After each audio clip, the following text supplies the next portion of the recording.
Yeah, Michel, we're getting a nice view of your living room. Can you share your collection of classified documents with us just to take a peek? We can compare stacks, see who's inching higher at this point. See, so you laugh, but I've always been low enough on the totem pole that if I even sort of inadvertently had classified information like in an email, I would go to prison.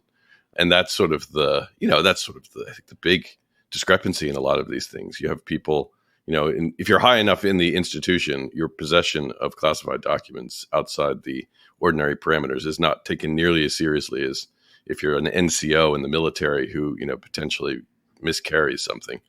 I will say, having worked overseas in an embassy without going into any inappropriate levels of detail, there are such over-the-top procedures for even if you were to inadvertently leave a classified document to be printed on a printer and fail to clear it before you leave.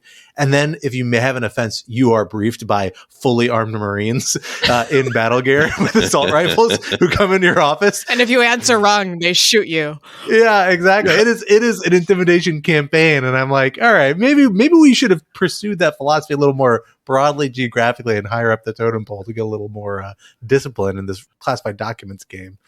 I will say, there were a lot of jokes when it turned out that Pence had classified documents in his home that, Jimmy Carter, Dan Quayle were going to start, opening cabinets and classified documents were going to pour out. And then there was a report in Reuters that not recently, I think this was soon after he left the presidency, Jimmy Carter actually did discover classified documents that were erroneously brought back to his home. So it truly is. Everyone is doing it. I feel bad for the staffer, the poor mover who basically was told, clean out this safe. And he did. And then all of a sudden, he's getting interviewed by the FBI or Marines with firearms and being questioned about his activities for the vice presidents. But this is a little dark for B-roll. It's a little heavy for B-roll. That's a fair point. It's a fair point.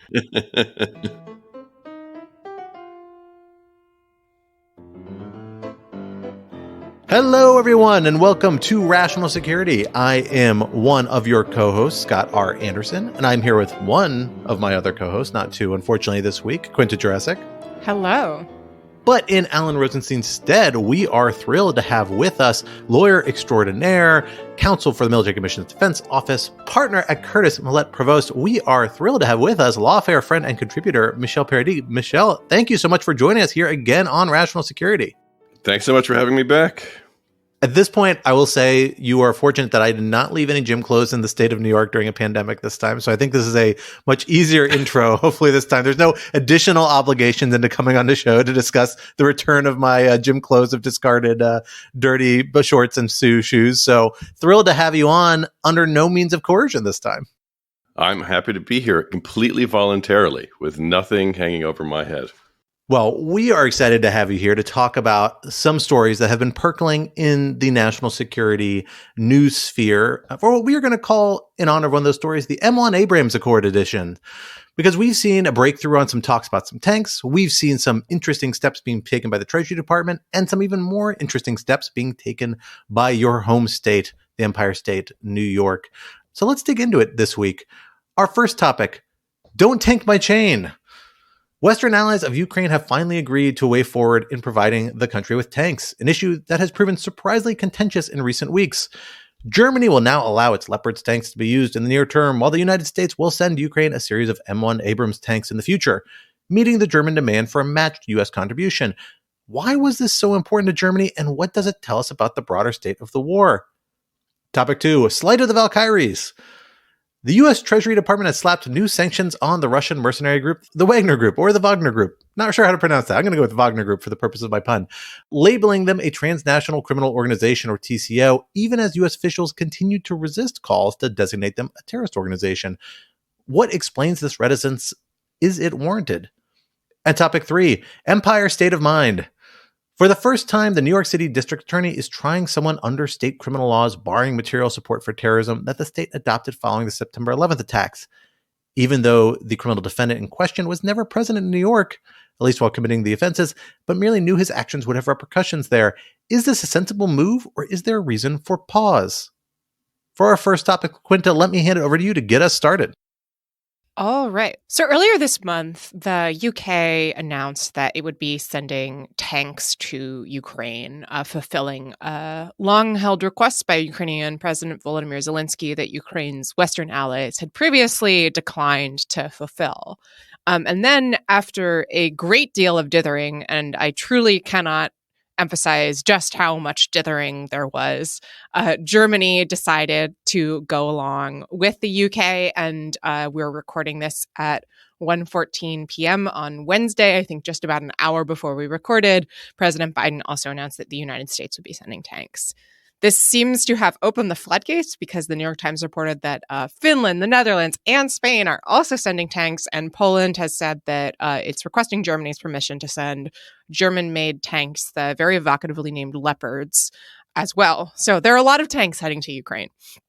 I think my main question here, there's a lot to talk about specifically with what on earth is going on in the brain of German Chancellor Olaf Scholz with all of the aforementioned dithering. But I'm really curious what you both make of what has changed in the war such that the West is now sort of falling over itself to supply Ukraine with tanks, given that previously there were a lot of concerns about whether Russia might interpret that as overly aggressive and whether it might take the war in a really dangerous direction. Michel, as the guest, let me turn it over to you first. So there's been this long-running debate since the beginning of the Ukraine war over the kinds of weapons that we're willing to give Ukraine that we see as not being essentially excessively provocative to Russia. And you often hear this described in terms of defensive versus offensive weapons. And you might remember at the very beginning of the war, there was a lot of debate over whether or not airplanes should be sent to Ukraine. And I think a pretty legitimate concern from a defense standpoint that if you're beginning to send aircraft to Ukraine, aircraft can go into Russian proper territory, actual Russian territory, not acquired territory, fairly easily. And so if the West, particularly the United States, is seen as providing what could be described as offensive support to Ukraine, that could give Russia two basic rationales for escalating the war in ways that might be unpredictable. One is it would start suffering losses in its own proper Russian territory. And there's every reason to think that even compared to sort of its titular, whatever its claims over places like the Donbass, if bombs started dropping in Moscow, there would be a much different public reaction within Russia and what Russia felt itself compelled to do in order to maintain public support and public face. And just as significant, though, is that if you have weapons that even have that capability coming from the territory of NATO countries, Russia would be well within its rights as a matter of international law to essentially try and go upstream and even launch attacks and be at least given a legal and perfectly defensible basis to launch attacks against NATO countries that could then trigger Article 5 obligations. And so the offensive versus defensive line has always been, I think, despite a lot of criticisms and people making jokes about it, I think actually fairly carefully calibrated to essentially put some limits on what Russia can plausibly claim are legitimate bases of its own to attack NATO countries and then escalate the war. And so I think tanks have always been part of that because tanks do fall somewhere in the middle between offense and defense. You know, unlike the HIMARS, which, as I understand it, we actually provide Ukraine with certain software that limits their geographical range so that they can't launch into Russia proper. You know, tanks can go anywhere you drive them. And there is, I think, certainly a legitimate concern that, you know, Ukrainian efforts to essentially mount armored offensives to retake Ukrainian territory could very quickly escalate into Ukrainian advances into actual Russian territory. And what control the United States or other NATO countries would have over that is pretty unclear, right? Ukraine is a sovereign country. They have their own military objectives. It might actually be, from a purely military standpoint, an entirely rational calculation for Ukraine to try and take vulnerable Russian territory as a way of negotiating back some of the territory that Russia had taken, which is easier for Russia to defend against a Ukrainian counterattack. So I think there are a lot of legitimate concerns about essentially escalating the character of materiel, including what are now, I think we're sending like an armored brigade effectively to Ukraine of these Abrams tanks. And then obviously these German tanks, which I think are going to be a little more useful to the Ukrainians. That's a legitimate concern. That's something to be thoughtful over. And even though I don't think there's any reflection of a waning of support for Ukraine over time. I do think there has been a very cautious approach to escalating the capabilities the Ukrainian government are able to wield in fighting off what is for them obviously an existential threat from Russia. Yeah, I totally agree with everything that Michel, I think, really usefully recapitulated there. And I'm going to add another layer to it. So this really, I think, shows some of the weird nuclear logic that layers on top of some of the strategic questions, particularly for European allies, right? Because we saw a situation where Germany, pretty clearly, it seems, and they haven't quite said this, but they've said things that fall only a little bit short of this, said essentially, look, we don't want to be the ones out on the hook providing a potentially offensive system, a system that is of a new order to the Ukrainians because we're worried about Russian repercussions. And they're particularly worried about Russian repercussions to some extent because while they are a major military, they have a lot of major military capabilities. They're a NATO member, obviously. The one thing they are not that other members of the Western alliance backing Ukraine is a nuclear power. And that's one thing that Russia is. So then we saw in the few weeks leading up to this agreement, actually other European nuclear powers say, we will send tanks as well. We saw the UK government say, we're going to send some of our Challenger tanks. We saw the French government say, in a few months, we're going to try and transfer some of our lighter combat tanks. And then they're discussing now some of their heavier models, I guess the Leclerc model. I don't know. I think that my understanding is that they're a little heavier. I could be wrong about that. But another model that they may be sending along down the road. These agreements were kind of in place to try and get the Germans on board and be more comfortable saying we're not moving forward on our own. But even though those are both nuclear powers, that didn't seem to be enough to mitigate some of Germany's concern in this regard. And it kind of makes sense because while those are both nuclear powers, neither one is a nuclear power on the scale, on the effectiveness and operational capability of the United States, which is probably the closest parallel to Russia.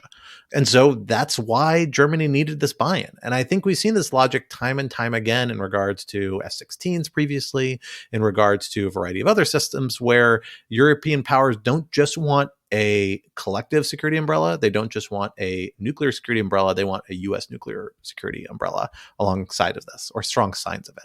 And that seems to be what's kind of being extended here in a way. The United States isn't going to be delivering any Abrams tanks for months and months, if not years down the line. They said, we're going to order new ones that have to be produced to send to Ukraine. The tanks they're going over immediately are these Leopard tanks, which are coming from Germany. And then Germany is authorizing the transfer of tanks from other countries to which it has sold the Leopard tanks and controls re-export rights to go and to fill out these kind of 2 battalions of 70 tanks, I think they're trying to field and be able to go forward. So that's the short term, what's going to come out. In the longer term, though, that U.S. participation seems to be a core element of kind of mitigating the perceived risk for Germany. Whether that's a real risk, whether they're worried about domestic audiences, I'm a little less clear than that because it's not, it doesn't seem like the most airtight way to mitigate a risk. Russia would respond against Germany, but not against other members of the alliance. But I'm not sure. The last thing I would note here is in terms of what they do beyond Ukraine, I am very confident they will have re-export restrictions on how these weapons can be used. That's pretty common in these sort of arms sale situations where the contract that is used to transfer these weapons will say, hey, you can or can't use them for these purposes with or without US or German or whoever permission. And so my guess is that they say they can't be used outside of Ukraine. Does that include Crimea? Does it include Donetsk and Luhansk? Those are the hard questions. I strongly suspect they say they can't be used against Russia. Now, that just depends on Ukraine complying with that agreement and then whatever leverage the exporter might have afterwards in terms of resupply, parts, maintenance, other diplomatic pressure to force them to comply with that. So it's not the tightest agreement. That certainly is not giving them the capability. But I feel like that's going to be part of the deal in terms of what Ukraine is getting, limits on how they can use these weapons.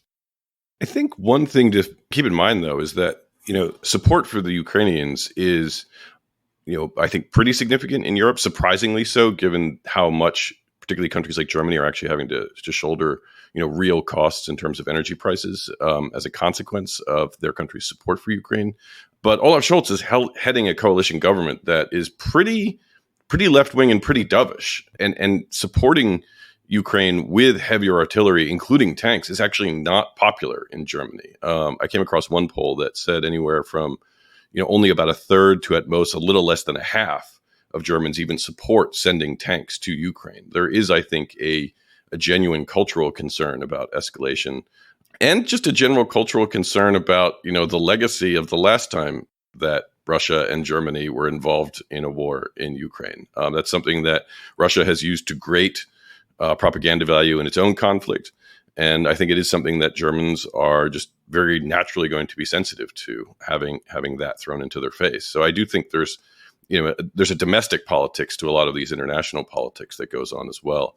And it's tricky. It can be a really tricky balance, particularly for the leader of essentially a left-wing coalition government that is not automatically going to be favorably disposed to projecting German military strength in Eastern Europe to begin with. And so is your understanding then that that's kind of what is behind the weird psychodrama of Olaf Scholz? Maybe I'm being a little too harsh here, but I will say, in trying to figure out what was going on with Germany's view here, I was deeply confused and then felt a little bit better when I saw that Politico had an article essentially saying that all of their staff was also deeply confused. So to what extent is this like Scholz personally? To what extent is it Scholz kind of grappling understandably with internal domestic German political concerns? I think you would need a mind reader to fully figure that out. But I do think you can't. I think one of the reasons why it took the United States to actually send over Abrams tanks, which are, for a lot of reasons I'm happy to get into, not ideal even for Ukrainian purposes, was I think Germany and Olaf Scholz in particular did not want to be seen as leading an effort to export essentially a new fighting capability or a significant escalation in the fighting capability that Ukraine now has at its disposal against Russia. To the extent the Germans are sort of doing it and sort of going along with all of the other NATO countries that are doing it, particularly the United States, I think that does provide a certain level of political cover to critics within his own government and, frankly, his own people who might be concerned that Germany is bearing a lot more of the costs of the support for Ukraine than the United States is. But, how that's all being weighed out in Olaf Scholz's mind, I am by no means the person to psychoanalyze the head of state of Germany. I will just say, Scott, I am curious for your thoughts, but what I really want to see is for Olaf Scholz and Senator Chris Coons to swap places one day. And then we could see if anybody would actually notice, because they look frighteningly similar. I hope Chris is really, really good German. That's the one angle there. And that Olaf can really pull off that Connecticut accent. Otherwise, those vowel sounds are killer. It may be a bit of a challenge to pull off the ruse. But I'm intrigued. I'll say one thing about this German, because I think the Germans have gotten a little unfair criticism in this regard, which is that if you read most of their comments, a lot of their comments are in a very German way. And I like this about Germans and I sympathize with it. So this is maybe me defending them more is perhaps warranted, but in a very German kind of Einstein, here is what we do. We build it one stone at a time, method building way of thinking about things. They're actually walking them through their internal legal process for approving these tanks, because they basically said, no, we don't anticipate any problems on this. But in the end, the chancellor is going to have to decide for the country. And that actually is their legal process. Like, there's a committee of advisors that votes on it. It goes to a cabinet, or kind of like a subcommittee on the cabinet, it seems like. But then the chancellor has to sign off on it. And I suspect this is the fact that you have, as Michel's, I think, very aptly noted already, a lot of people who are kind of uncomfortable with this sort of decision making here, and making clear like this is a political determination being made by the leader of this party and the leader of this government, and not wanting to individually shoulder a kind of unorthodox portion of it. It's also a little different from the United States operates, because we have a kind of like very unitary executive driven foreign policy and defense policy in particular. We tend to pre-clear these things. So it's rare that, you don't get the White House and Defense Department, on a big decision like this, one getting ahead of the other or kind of telegraphing messages until they've already reached an internal decision. They have to do something. And at that point, like, there aren't really strict, rigorous internal process about that are transparent to the outside. So we're used to the executive, once a decision is made, being able to say, oh, here's the decision, we're going to move forward with this. I don't think Germany had gone through that process yet. And I don't think they're as comfortable with having that sort of decision-making process, that clear, well, there's still a process we have to go through, but we think this is where we're leading on this. So I think that's the cause of a lot of the confusion. I think there was obviously like a turnover in Ministry of Defense in Germany. There's a lot of chaos going on earlier, but for the last week or two, I actually think Germany's been reasonably consistent, given that it was an ongoing negotiation. Obviously, people's lines were budging a bit. So I'm stepping into the defense of the Germans to some extent. I get what you were trying to do, Germany. I like process too. God bless you. You process monkeys, you. So if so much of this decision-making is about Russia's potential response, how has Russia actually responded? Is this a nothing burger, or is this something that we should really be concerned about? Well, so the statements I've seen from Russian officials are, I think, what Germany kind of expected or feared in terms of a statement. Although, again, I think we have to question what is behind it. Russian officials basically have come out and said, well, this crosses all red lines. There's no such thing as a red line anymore, I think is the actual quote I saw, or something to that effect. And then they specifically invoked, Nazi tanks rolling into Russia, prior to World War II, in the midst of World War II. So exactly what you would kind of expect, right? Then again, strategically, that's exactly how we would expect Russia, whatever its actual red line or strategic calculus might be, to signal to Germany and to Europe saying, oh, every step you take to help Ukraine further is another major escalation and may push us towards really taking dramatic steps. I personally very much doubt this actually changes the strategic calculus much for Russia. The United States has dramatically ratcheted up its sort of support for Ukraine in terms of technology, in terms of dual use weapons, in terms of having both offensive and defensive capabilities.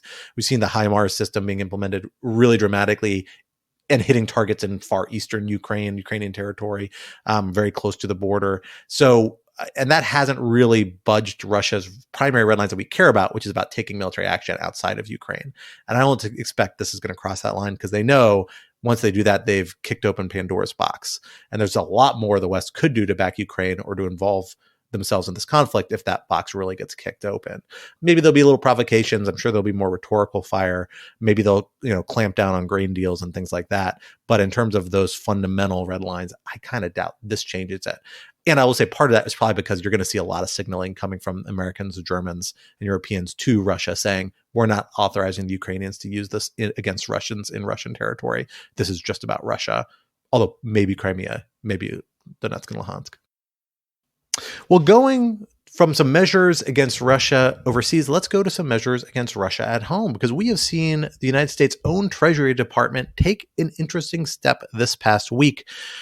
I think this podcast listeners will already be familiar with the Wagner Group, the Russian mercenaries, quasi-state, although I think technically independent paramilitary organization that uses and sends former Russian soldiers and soldiers from other places as well to different corners of the world as private security contractors, heavily involved in Syria and other fronts supporting Russian military and political endeavors, now heavily engaged in Ukraine on the ground as kind of a corollary alongside regular Russian military forces.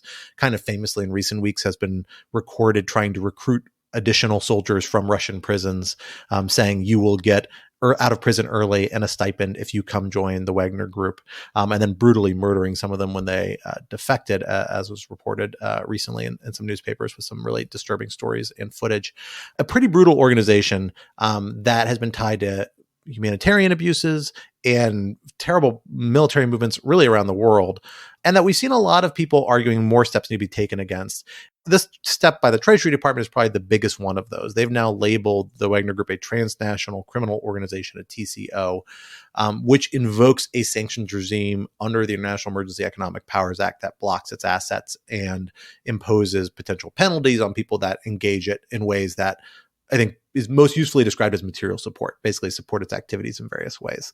But they haven't taken the steps some people have urged to actually designate it a foreign terrorist organization, which is a kind of longstanding statutory designation regime for terrorist groups that often gets the most attention of these different regimes, nor have they taken steps to designate it as specially designated global terrorist, which is the separate IEPA-based sanctions regime for terrorist organizations. Michel, I know you've spent some time with these different regimes, thinking over them, dealing with them over the past. I know you've been following this story a little bit. Tell us what your thinking is. Why do we see this reticence around these terrorism designations? And do you think it's warranted? And how much does this TCO designation get to the same place, perhaps? In certain, just straightforward practical steps, it does get to a very similar place as having had Wagner and Prigozhin put onto the designated national list under the terrorism regime. As some of your listeners probably know, you have the overall IEPA regime, which is essentially the statutory successor to the Trading with the Enemy Act. And under that, there are various essentially programs, all created by executive order, that are designed to target particular either countries, so Iran, Sudan, North Korea, or sort of categories of transnational malign activity. Terrorism is obviously a big one, but global Magnitsky is sort of part of this IEEPA regime to some extent. You have President Obama in 2011 created a transnational criminal organization list that has everything from the Zetas to the mafia on it. So where precisely a individual gets designated or organization gets designated is, of generally not significant practical effect. The practical effects of being listed at all in one of these regimes are basically the same, because it puts you under IEEPA's civil and criminal penalties, which are incredibly significant if the government chooses to enforce them. The practical effects can be different because the Office of Foreign Asset Control, OFAC, creates various licenses, basically exceptions to the sanctions regimes that are more or less tailored to each individual sanctions regime. So some have essentially broader licenses for medical supplies, technology transfers, providing mail, NGO support, religious activities, etc., that aren't necessarily present in another, or at least not present with the same scope as in another. But as a practical matter, being a transnational criminal organization versus an international terrorist organization for IEEPA purposes is not going to have a ton of practical significance. But what is practically significant, I would say, are two things. One is the symbolic value of the terrorism designation. And for reasons that I candidly don't understand, I don't really have any insight into, the Biden administration has been reticent to use the T word for the Wagner Group. They've done, or for Russia generally, despite a lot of Senate pressure, for example, to have Russia declared a state sponsor of terrorism. But the Biden administration has resisted the T word when it comes to Russian activities and including the Wagner Group, because, by all appearances, the Wagner Group is a terrorist organization. I don't know if you got a chance to read the New York Times sort of deep dive into the Russian war that they did about a month ago. But one of the things they talk about are these essentially snuff films that the Wagner Group was releasing, executing deserters that, are straight out of ISIS playbook. And I certainly think would give any reasonable person the intuition that they are a terrorist organization, with the single exception, and I hope this is not true, I don't think it's true, but with a single exception that they're white and they're not Muslims. And, I think if they were a Muslim mercenary army, I think the designation of them as a terrorist organization probably would have happened long ago.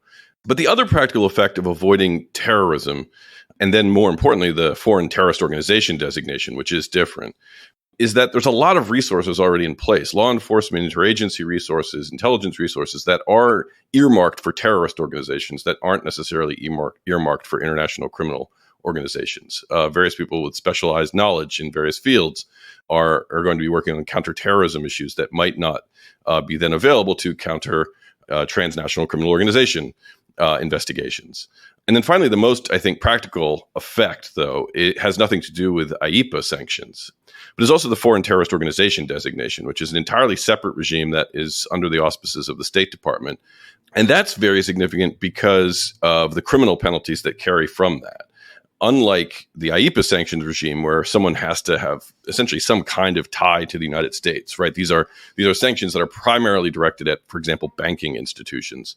The FTO designation triggers the material support laws, and those are extraterritorial. As the last sort of issue we'll be talking about today gets into, you can violate the federal material support for terrorism, and apparently even the New York State material support for terrorism laws, anywhere in the world with even the most tenuous connections to the United States.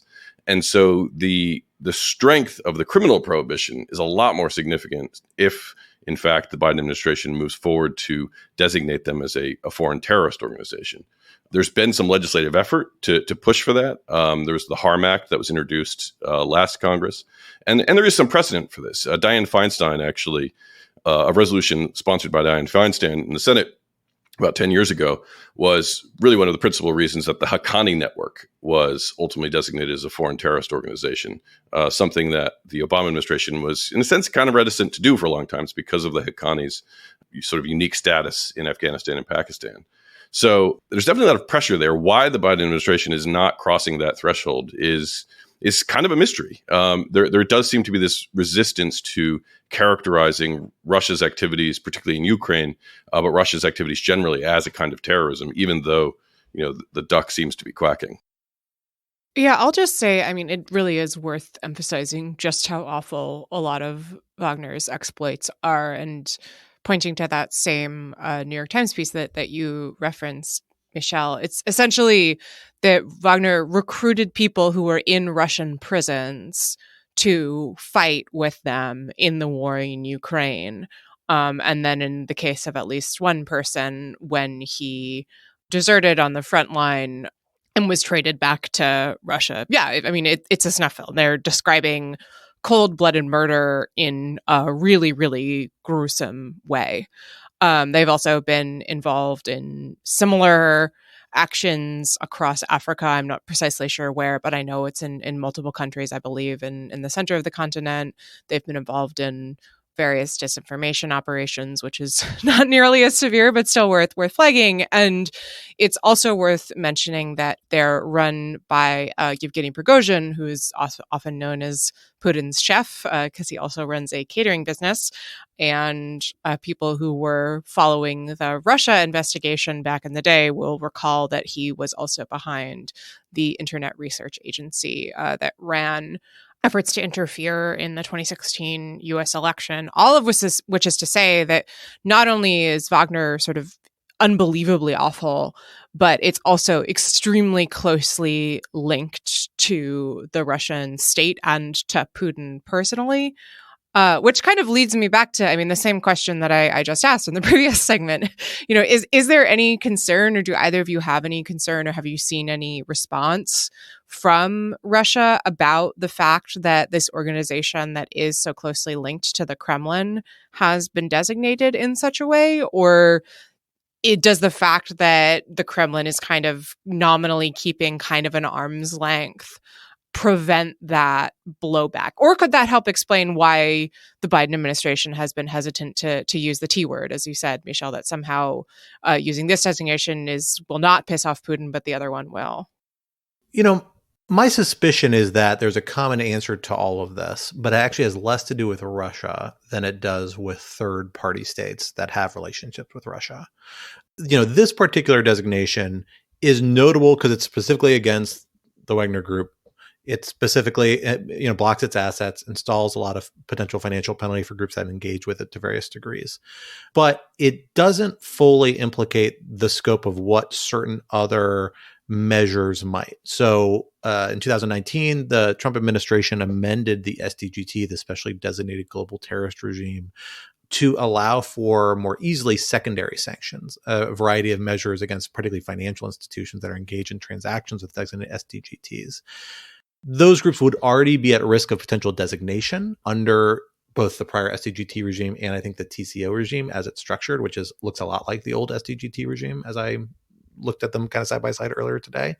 But it's kind of my suspicion is that given that you have the Wagner Group operating in a lot of parts of Africa and other countries around the world with which the United States is actively trying to get some degree of cooperation with anti-Russia measures, but is walking a very difficult line about, getting them to vote for UN General Assembly resolutions, getting them to voice rhetorical support, but not pushing them to engage in sanctions measures. My suspicion is that opening the door to potential secondary sanctions, even though they are discretionary, even though it's something they could do under IEPA already, if they were to amend the underlying executive order for the Transnational Criminal Organization's designation regime, my suspicion is because it would be so readily available to the Treasury Secretary, they're worried about opening the can of worms and bringing additional political pressure to impose those measures, which would be of concern to a lot of kind of third-party nations that still have relationships with the Wagner Group, with Russia more generally. So that's why I think the TCO or the STGT regime might make sense in this particular case. Although, again, we'll see where it goes. Like this is really the most recent step in a progression of new measures that have been slapped against the Wagner Group. We've also seen export controls. We've seen designation as a party of concern in regards to religious freedom because of some involvement in Africa. I can't remember exactly where. So it's happened. It's kind of been an escalating set of measures, but I think that might be why they opted this direction other than the STGT. The other factor, which is the allergy to the T word that Michelle's already alluded, I think has to do with the broader regime, similarly, that's around terrorism. If you were to designate the Wagner Group an SDGT or an FTO, I don't think you would actually get a lot more useful measures to target them that you couldn't actually already do under IEEPA, under the TCO regime, or frankly, under the variety of anti-Russia regimes, many of which already target Prigozhin and other people associated with Wagner Group, could be used more broadly against them. But what it would do is that it would implicate and make the case much stronger to that Russia itself is sponsoring terrorism and implicate the state sponsor of terrorism designation. That's a statutory-based designation that we've seen Congress get very kind of heated about, seen a lot of proposals to force the administration to make this designation. But that kind of real negative repercussions, at least on two fronts. On one front, it is taken as kind of a signal that, there are all these measures, secondary sanctions, that any sort of engagement essentially with a designated state sponsor of terrorism can trigger all sorts of criminal and other penalties. I think that's a little overstated because, again, you could recreate most of those with IEEPA authorities if you wanted to, but this would kind of ratchet them up to the highest degree at least. But more importantly, potentially, is that it would open up all this domestic litigation because it would strip Russia's sovereign immunity for the variety of the assets that are held in the United States for US-based US national claimants. So would it mean that a lot of frozen Russian assets that right now the United States is trying to use as leverage against Russia and is trying to preserve as potential reparations for Ukraine down the road would all of a sudden be exposed to domestic litigation? Now, they could designate Wagner Group an FTO and not designate Russia a state sponsor of terrorism. I'm sure they could. But given the amount of political pressure, I suspect they see that once they make the initial capitulation of this is a terrorist group and it right now has very transparent relationships with the Russian state, the political basis on which they can withhold SST designation becomes much more tenuous, much weaker, and lots of negative policy consequences follow. And generally, I think it really reflects the fact that we have a anti-terrorism legal regime that was designed by Congress and by the executive branch in different degrees to target a particular type of threat, which is a not necessarily state-associated, independent terrorist groups. And now we're trying to leverage it to a different group with a different set of geopolitical dynamics. And, these measures aren't one size fits all. There's reason why they may want to not invoke the, much more pre-articulated terrorism-related authorities and instead focus on IEEPA and using that in a way that's much more customizable, which seems to be what they're doing. Yeah, I certainly get that. I think that's all right, and I think the political calculations and diplomatic calculations that are being made are, I think sound. I can't really dispute anything you said as being reasonable. I do, to some extent, worry though that being too clever about it also has its own costs. I think there is probably something to be said for a certain amount of clarity that when you have a group like the Wagner Group acting like Hezbollah, right, which has always been essentially a state-sponsored terrorist organization with, complex political international relationships. There's a party in Lebanon that it basically is part of Hezbollah that sort of lacking that clarity in one case, I think can compromise your ability to even have credibility in negotiating with our international partners over, for example, ramping up Russian sanctions and cracking down on groups like Wagner. Because for as much as, we can sort of say, well, is Wagner do they entirely sort of fit the mold of Al-Qaeda, which is certainly what the modern sanctions, terrorist sanctions regime is built around. Do they really fit the model of the Zetas, right? They're not a drug cartel. It's not organized crime in the sense of, international profiteering and trafficking in the same ways that we, ordinarily think of, the Yakuza and the other people who are on the other organizations that are on the TCO list. And so there does seem to be this kind of almost strange, like it is a ratcheting up. And so I think that's probably good. It's ratcheting in the right direction. But to sort of say, well, we're going to slap Wagner for violating religious freedom rights. And we're going to say, we don't like the way they're operating because they're like the Yakuza, just seems like there's a BS factor to that, which I think actually might hurt American credibility in trying to get partner nations to take the threat that Wagner sort of uniquely poses as essentially a state-sponsored terrorist organization with incredible capabilities, to take that threat as seriously as perhaps foreign countries should. Another question I have here, this is kind of bringing, again, our two first topics together, is what we see as the potential dynamics from Congress here. And what I mean by that is that, early in the Ukraine war, it felt like there was often a dynamic where a lot of folks in Congress were really raring to go on backing Ukraine and supporting Ukraine in often increasingly aggressive ways. And the administration was really the one putting the brakes on it for fear of escalating into a dangerous position with Russia. Now the dynamic has changed, mostly insofar as the new House Republicans who are now in control, I think not universally, but there is a stronger and louder block of sort of, I don't even know what to call them, they're not like really anything other than sort of vaguely anti-Biden, and therefore Biden is providing help to Ukraine, and therefore we don't like that. But they're essentially pulling in the opposite direction, whatever we want to call that direction. And so, whereas previously I might have said, perhaps we might be concerned that there would be voices in Congress pushing for even, pulling out the T word, moving in a more aggressive direction, maybe that's less of a concern now. I don't know. I'm curious what you both think on that, acknowledging, of course, that if I'm understanding correctly, all of these are sort of actions that can be taken entirely by the executive, and this is really just a question of political pressure from Congress rather than Congress actually taking any sort of substantive action. Yeah, the Harm Act itself is kind of an interesting law that, in terms of actually attempting to direct the State Department to list Wagner as a terrorist organization. That's a bit unique. It's not obviously constitutional to me. I think there's at least an interesting open debate about can Congress, in essence, direct a member of the State Department to make a certain designation. Ultimately, Congress could just designate them themselves, but that's not quite what the Harm Act does, interestingly enough.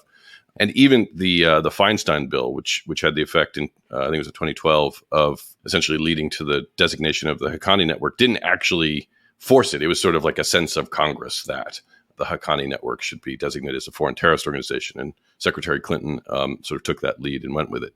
But the domestic politics, it's hard to know, right? You do have sort of just the anti-Biden policies. So anything that Biden loves, there's a certain faction of Congress is going to hate it because Biden loves it. And there are certainly lots of cheerleaders against, U.S. support for Ukraine, on the right and on the left too. There is sort of there are some interesting bedfellows around this, which to me, is again just a political matter, I think would make, to the extent you're trying to head off concerns about over-escalating the U.S. response, I think focusing on the really malign activities that Russia is engaged in, or that Russian agents like the Wagner Group are engaged in, as opposed to trying always to frame everything in this global struggle of Ukraine versus Russia, might actually be beneficial because it narrows the focus to, and it sort of forces the opponents of the administration to defend the Wagner Group, right?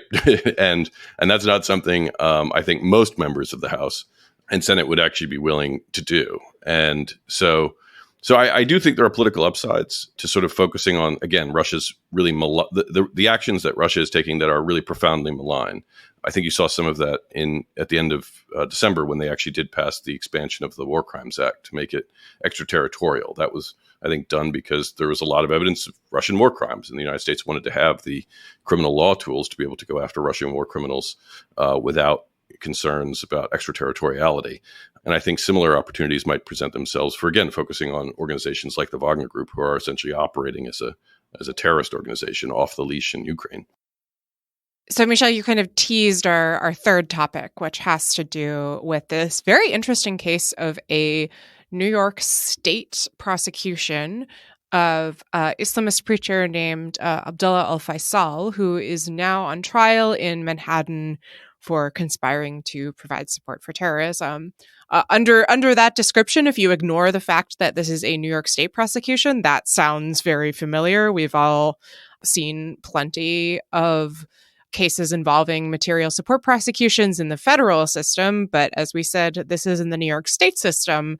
And the additional twist is that Faisal was not actually in Manhattan or indeed anywhere in New York during the time that this took place. The sort of jurisdictional hook has to do with NYPD investigators who were communicating with Faisal, pretending to be people who were interested in his teachings, perhaps interested in going to join ISIS, and that's kind of the jurisdictional hook here. So I believe, according to the New York Times, this is the first case that New York has prosecuted without any sort of federal hook under this statute that's investigated solely by NYPD. And it is interesting for a number of reasons. Michel, let me turn to you first. What do you make of this? Is this a New York kind of overstretching the boundaries here? Is this the beginning of a new wave of state level material support prosecutions? That's a great question. Is it the beginning of a new wave? Probably not. It's probably in part because, if you actually read the indictment, this was a NYPD investigation that started in 2014, and that they have been slowly unspooling that they did slowly unspool for like 5 years before actually getting him arrested in Jamaica and extraditing him. And so just as a practical matter, it doesn't seem like something that the NYPD, as large as it is and as sophisticated as a counterterrorism unit as it has, actually has the resources to invest in. At least I hope not, as a taxpayer here in New York City, that this is not the sort of thing that they're spending most of their time doing. Is it novel? Yeah, it's very novel. And I think that novelty presents a couple issues that we can talk about. But one sort of big one that sort of hangs in the back of my mind is, why was this not a federal prosecution?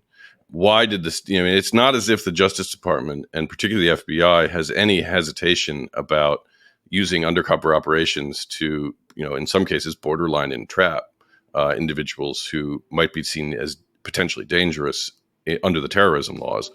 So why did they think this case was not worth a candle, and therefore let the NYPD sort of, take the run at it? That's an unanswered question. I actually don't know the answer to that, but it does sort of give me a certain amount of pause that this case, which is not a case involving someone who's plotting to do anything in New York. When you actually read the indictment, it's a material support case, and it's a conspiracy to commit material support case. So it's this sort of extra layer of secondary liability, because he was essentially with these undercover New York police officers attempting to, help them, encourage them, facilitate their ultimate going to ISIS, to work or fight with ISIS in Syria. And so that's something that traditionally the FBI has paid plenty of attention to. And so why the NYPD sort of, grabbed the baton on this case is at least something that raises questions in my mind about, if nothing else, law enforcement priorities and how those are being allocated. Yeah, and it really implicates kind of the underlying question here, which you already hinted at in some of your comments in the last question or topic we were discussing, which is the idea of kind of preemption, essentially, right? Like, is this the sort of thing that states are anticipated to be able to do by Congress when they enacted federal criminal terrorism laws, right? And the truth is, we don't really know 100%, right? I mean, maybe there's something in legislative history I'm not aware of, but I'm not aware of there being a judicial ruling on this. Preemption doctrine is kind of notoriously squishy and not super easy to dissect, and is a lot of in the eye of the beholder of the court. And frankly, in the case like this, I suspect would hinge heavily on the position taken by the executive branch if and when it's litigated before the courts.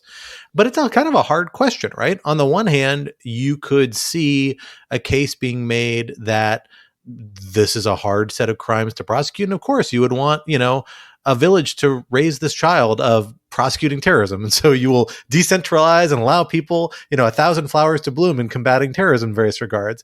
And I suspect maybe if you'd asked some people right after the 9/11 attacks for a couple of years, they would have said, yeah, sure, let 1,000 flowers bloom. Let's all of us go after terrorism to different degrees.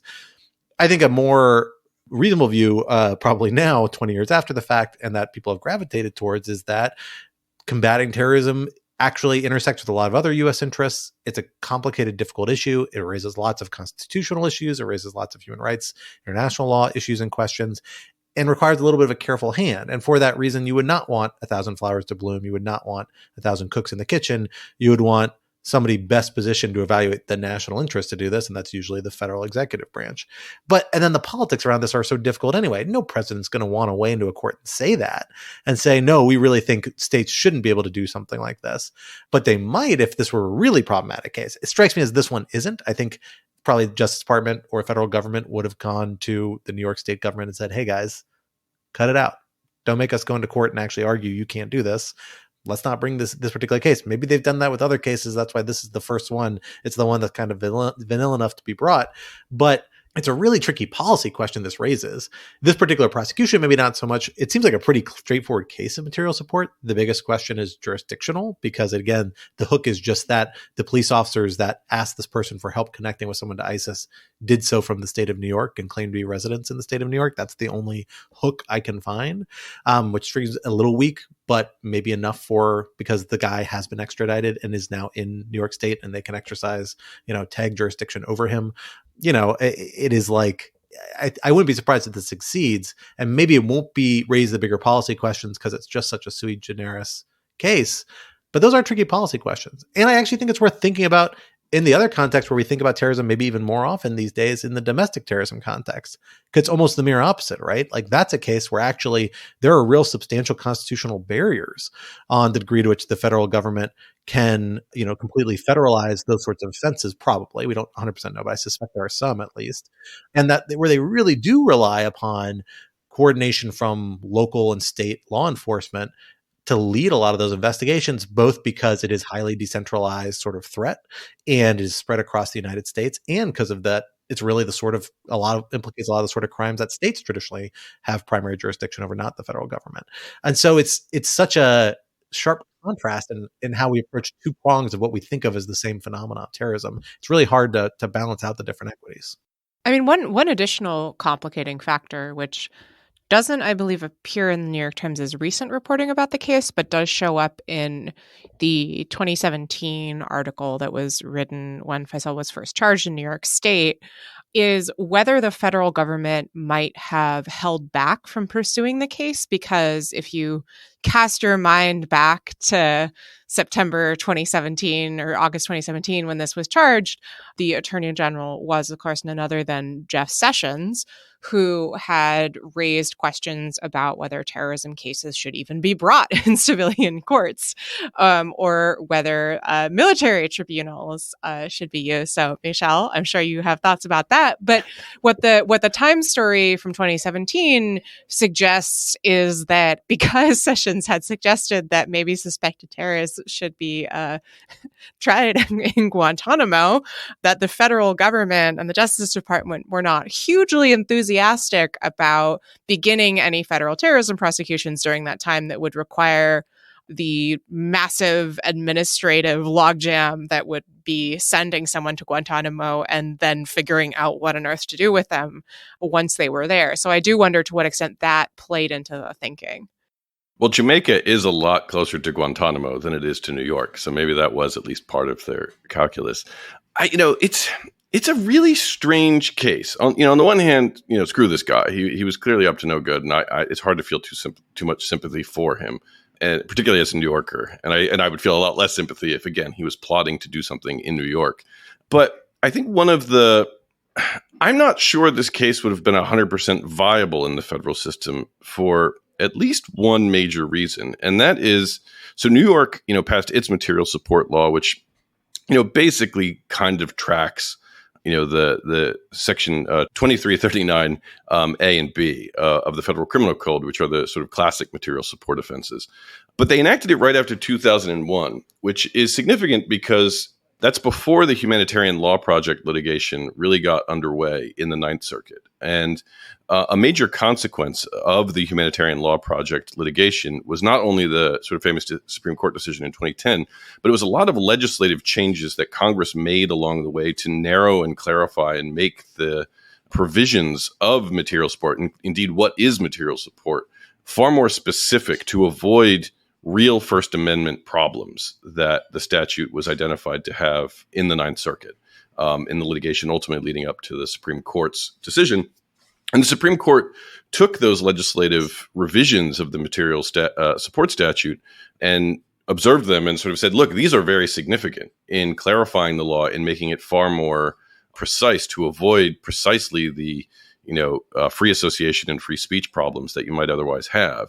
And what side of the line is this indictment on? I've seen enough of these indictments to not be completely shocked that some of the major allegations are his essentially spreading propaganda. There are a lot of spreading propaganda indictments under the material support statutes. But without even those statutory safeguards that Congress put in place to sort of protect First Amendment interests, It strikes me that this sort of, again, 2001 era law it sort of lacks a lot of the lessons learned that the federal government was able to develop in the course of doing terrorism prosecutions over the past 20 years, some of which I think are quite important for civil libertarian reasons like freedom of speech, but also some of them are for just straightforward, how do you prosecute and get a strong and robust conviction that's going to stand up on appeal, lessons that the federal government has learned, so that, you have, the statistics are, various, but typically it's like a 95 to 99% conviction rate in these material support cases in federal court. And so maybe as someone who does have a bit of experience with trying to bring with the government bringing material support cases outside of the federal court system in kind of an experimental way, I sort of, put my hand on my wallet and hold it a little closer because I'm afraid that they're going to run into problems that they haven't foreseen just by virtue of the novelty of what they're trying to do. Well, and it's worth bearing in mind the kind of intelligence office within the New York Police Department that has originated this case, bringing it forward, has run into lots of legal trouble over the years. Most recently, most notably involved in a pretty high profile set of litigation around a bunch of surveillance activities they pursued against American Muslims in New Jersey, I think in the state of New York as well, and maybe in this kind of surrounding metropolitan area, for which they've been kind of under a degree of judicial supervision for the last few years, or at least were for several years. I don't know if it's continuing. So there's a little bit of a, innovative element that has come back to bite them. In this particular case, I don't know exactly what that hook might be, but there might be something there.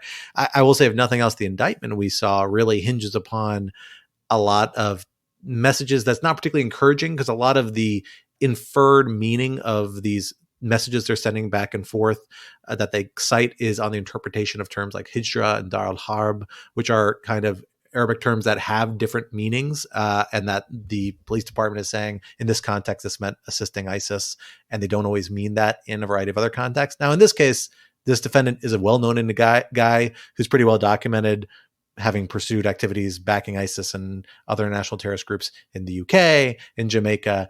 I don't have reason to doubt, just by virtue of the focus on those terms, that there's actually like a major evidentiary gap here. But certainly we've seen, federal government wrestle with making a lot more out of exchanges than might be appropriate in ways that can be pretty insensitive to Muslims and Arabic speakers and people who think about these terms in their broader context and the way they can be used in a non kind of malicious fashion, and not certainly non-criminal fashion.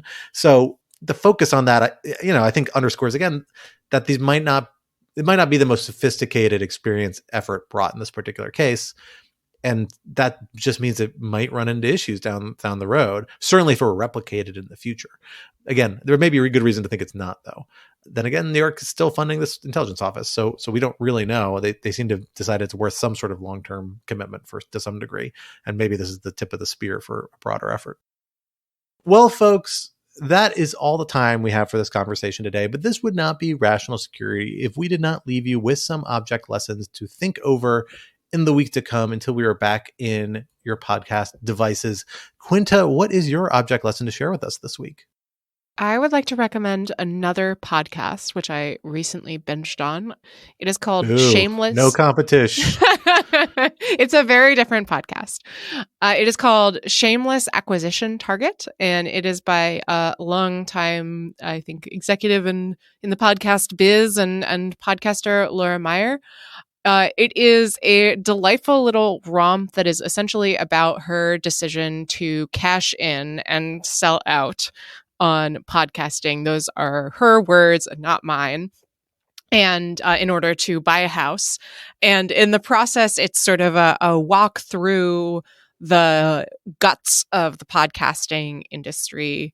How the sausage is made, how the money is made and not made. I found it very funny and lively. It has a really distinct voice. And I also learned a lot. I should also say I checked this recommendation with our friends at the Goat Rodeo podcasting studio before I made it, just to make sure I wasn't embarrassing myself. And I've been informed that Ian Enright is pro. So Shameless Acquisition Target, I highly recommend it. I think there are about 8 episodes. I listened to the whole thing on a cross-country flight, and it made the trip much more enjoyable.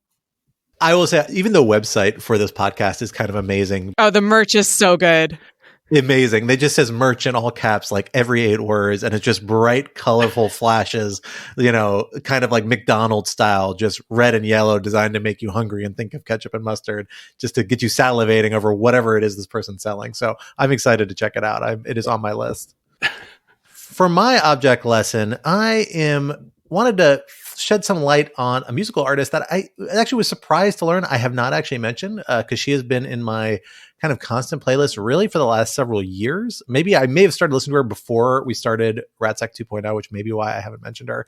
And that is a young woman named Katie Pruitt, who is a fairly young, I think she's in her like mid-20s, musical artist, has just one album, Expectations, that she released in 2020. But that is a phenomenal, absolutely rocking album that she is often classified as a country artist, which I don't think is quite right. She's got kind of like the Southern rock country vibe, very kind of like Neil Young, 70s, early 80s, like heyday of rock vibes, which really shows through because she actually has a single where she does a couple covers of Neil Young that are phenomenally well executed, but very guitar heavy, really exciting, interesting stuff. And she sings like these kind of country rock influenced, kind of classic rock sounding songs that are just phenomenal. And I've been waiting for her to tour or to come out. She doesn't seem to like to tour very far east of like Western Virginia. That's the far closest she's gotten to DC that I've seen in the last few years, although pandemic, et cetera, it's coming along. That makes it hard. But she's released a couple of phenomenal little singles along the way. There's one called Merry Christmas, Mary Jane, about being high on Christmas. That's very funny and interesting. A lot more touching, interesting ones. Those Neil Young covers are great. But if I'm reading her Twitter account correctly, it seems that she was in the studio recording an album as of like 2 weeks ago, meaning it may actually be coming to fruition, coming out, and then hopefully a tour to follow. So I will flag for you now. Check out Katie Pruitt. Wherever you listen to music, Expectations, especially if you're into rock music or country tinged Americana style rock music, it's really phenomenal. I think one of the better albums I've listened to in a long time. And get ready for the next album to drop because I'm really excited about it. And I will be probably not in the front row because I'm kind of old, but somewhere in the back if and when she ever deigns to tour in the Washington, D.C. metropolitan area or somewhere else I can reach readily. All right, Michel, why don't you bring us home? What do you have to share with us this week? So mine's less of a recommendation than it was just, it is a cat. And so as you all probably know, it's Lunar New Year this year. And this year is the year of the rabbit under the Chinese zodiac. But in Vietnam and a few other Southeast Asian countries, it's the year of the cat instead of the rabbit. And the legend goes that Buddha, the reason the Chinese zodiac does not have a cat is that the Buddha had all of the animals come and do a race. And that's how we get the animals of the zodiac. And that the rat and the cat used to be friends. And they're both the smart animals. And so they tricked the ox to carry them across the river so that they could get to the race. But the sneaky rat kicked the cat off the ox, so he did not get to the Buddha in time. And so the Vietnamese basically want to sort of return the cat to its rightful place as the enemy of the rat, and so returned it to its place, essentially penalizing the rat for cheating and taking away the bunny's place on the Chinese zodiac. So I loved this story. I thought this, especially as the father of 4-year-olds, this is a great sort of Lunar New Year story. But I also found, and I think this is just as awesome, it may just be that the word for rabbit in Chinese is meow. It was basically said meow. Please, listeners who actually speak Chinese, do not penalize me for my lack of tones. We'll put Michel's Twitter handle in the show notes. You yes, can go ahead and please do directly on the pronunciation. No need to loop us in on that. Please turn to him directly. And sure enough, the word for cat in Vietnamese is meow. And so when they heard rabbit, they heard meow and cat. And so the rabbit became a cat. But in Vietnam and many other places in Southeast Asia, this is the year of the cat.